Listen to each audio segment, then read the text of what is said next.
Hello people, let's wait for it to alter. I brought a little different video today. This one is because exam season is upon us and revision is getting very tedious very quickly, and I've still got 3 weeks left until my proper exams. So I thought I'd do something more exciting this time, mainly for me as well as any other people who want to learn about ethics as well and all my other subjects. So today I am bringing a little video about virtue ethics. So we started off in our A2 course of ethics with virtue ethics, so I thought I'd start it from the top. So let us kick in. So virtue ethics was originated from Aristotelian ethics. It's also known as, I thought there was a spider a minute. It's also known as eratic ethics. So this is an ethical theory which emphasises on the virtues of the mind and character. So it's not a deontological or teleological ethical theory, so it doesn't focus on the actions or the consequences, but it's agent-centred, so that focuses on the individual. Yes, which is quite revolutionary as well, because no other ethical theories have like a completely well-rounded agent-centred theory like natural law, that's deontological, you've got utilitarianism, that's teleological. So a little example of how it's agent-centred is using the example of sexual ethics. So we do this in A2 ethics as well. So if a man was to commit adultery against his wife, we're not focusing on the action of committing adultery, so the rude and betraying sexiness, or we're not even focusing on the pain that's created afterwards for the poor wife. Think of her, think of the family. We're thinking on this man and what sort of virtues fornication, bad fornication, comes and brings about. So it's not going to bring about justice in ethics, it's not going to bring about promise keeping, things like that. So for a virtue ethicist, adultery is bad. Right, okay, so also back in the history of Aristotle, he has a quote. If I'm looking down, it's because I've got my notes here, because it's not shoved in there yet, it will be. So the quote from Aristotle is, "We are what we repeatedly do. Excellence is not an act, but a habit." Which I think is quite nice. I think that's something that I just spat everywhere. I think that's something that I'd like to live by as well. So this goes back to AS ethics with Aristotle and like the Cosmological Argument. Aristotle's 4 causes. So there's the final cause, which is the main one that we're going to focus on for this. And that is because every living creation has a purpose or a telos. And the final cause is to reach eudaimonia. So eudaimonia is supreme happiness or supreme goodness, which is human flourishing. So by creating all these virtues, it's trying to get to this eudaimonia, this happiness in society. So that is a little quote that you might want to remember for the exam, just for your little example for your PEE. So yes, other things, there's 12 moral virtues. So I didn't know about this until I looked this up, which I probably should do because it's one of the main things that you should know about Aristotle's virtue ethics. So I'm going to read this out. So these moral virtues are acquired through habit, so you're not usually born with them or whatever, they're habitful.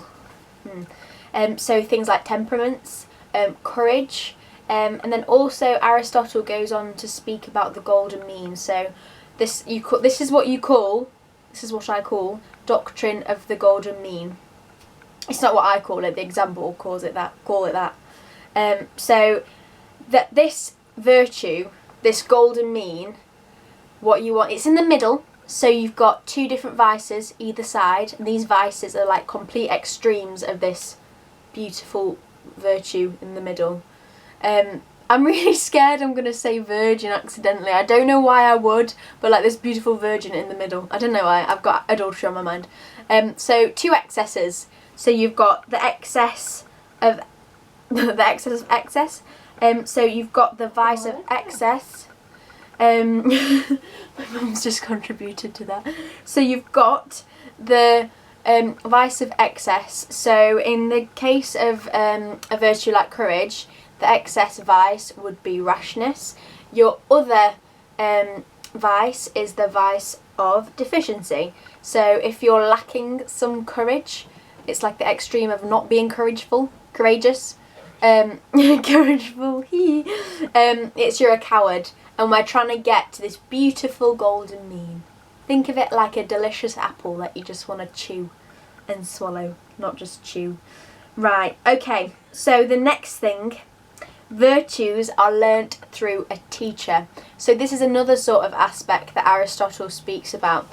So again, with me reading, so scholars sometimes refer this to be taught like a musical instrument. So we're not born with amazing virtues, we have to acquire it through through our mortal lives.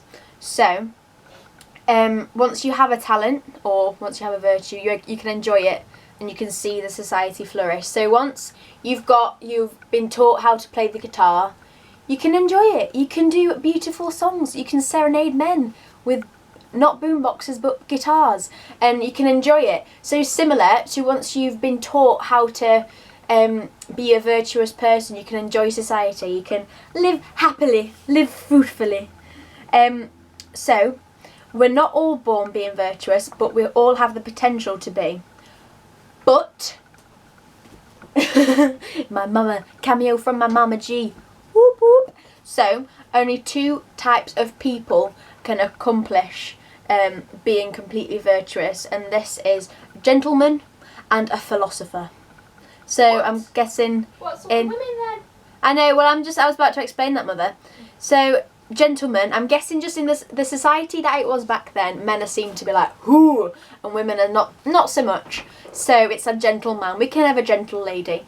But these are external factors that can contribute to this. So for example, if they've got a good socialisation, their parents have taught them how to be virtuous as well. It makes it a lot easier for them to be able to learn how to be virtuous. And then also if they've got like the financial means of education, so if they've been thrust into a good educational system, they've sort of got the knowledge to sort of develop their virtues. So well done. That was the origins of the virtue theory. I'm sure you can put quite a bit of that into the exam. You only need like 3 points and then evaluate it with the 3 other points. But now I'm going to talk about the modernity of virtue ethics. So different modern scholars who sort of do like virtue ethics and have contributed to that in a different way. Turn the page. So the first modern ethicist, virtue ethicist, is Anscombe. So Elizabeth Anscombe, woman after my own heart, she believes that secular societies these days, we can't follow religious theories just because we've got a lack of religion in society today. So we can't follow a divine law. We can't, how do you explain it? We can't be scared anymore of being punished by not following a divine law because we don't believe in this divine law, like many people anyway. For example, natural law, it's an absolute deontological theory, but it's a Christian based theory, so we can't believe that if we don't reproduce, if we don't preserve life, thinking about the primary precepts, we're going to be scared that we're going to get punished from God. Because people these days, they're not really scared about that. So she likes the fact, Anscombe likes the fact that virtue ethics isn't based upon God. It's not a Christian based theory, and we can apply it in society today. There's also Nussbaum. You've got to say that in a German accent. It sounds German, it might be something else, but Nussbaum. She is rather controversial. She or he, I forgot the first name. They're quite controversial because they believe that virtues should be absolute.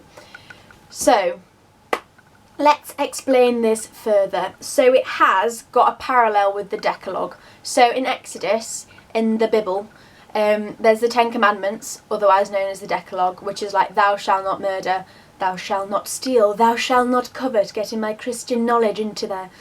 So just like a Christian, quite a fundamental Christian, would be like, no, you should not murder, thou should not murder.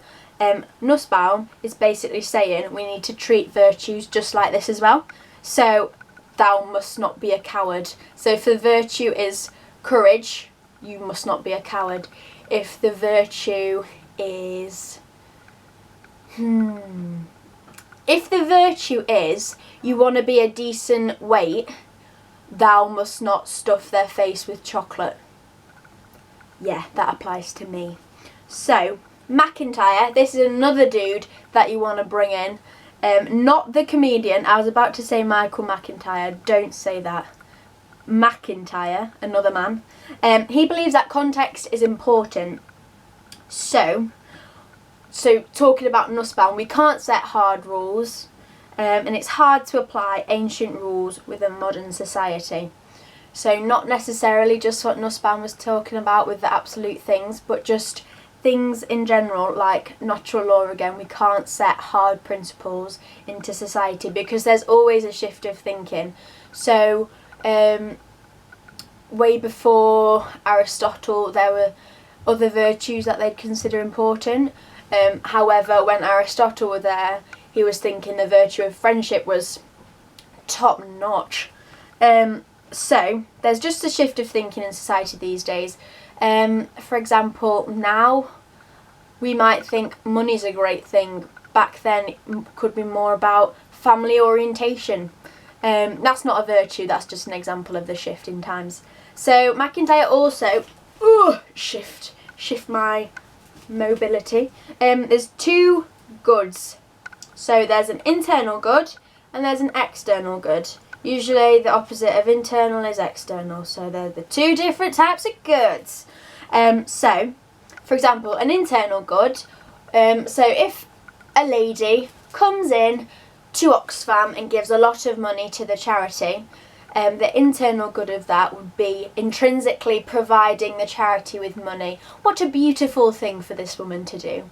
How lovely. The external good would be, so I'm going to give this money to charity because I want to influence others around me to give money to charity, and it's going to be like a domino effect. Yes. So these last three are going to be a little bit rushed because I don't really know as much on them, but obviously you could apply the other peeps if you want, if you feel more confident with them, just like I do. So Philippa Foot, I think she was one of the people that created Oxfam actually as well, and she wanted to focus on making the world a better place, which is really cute.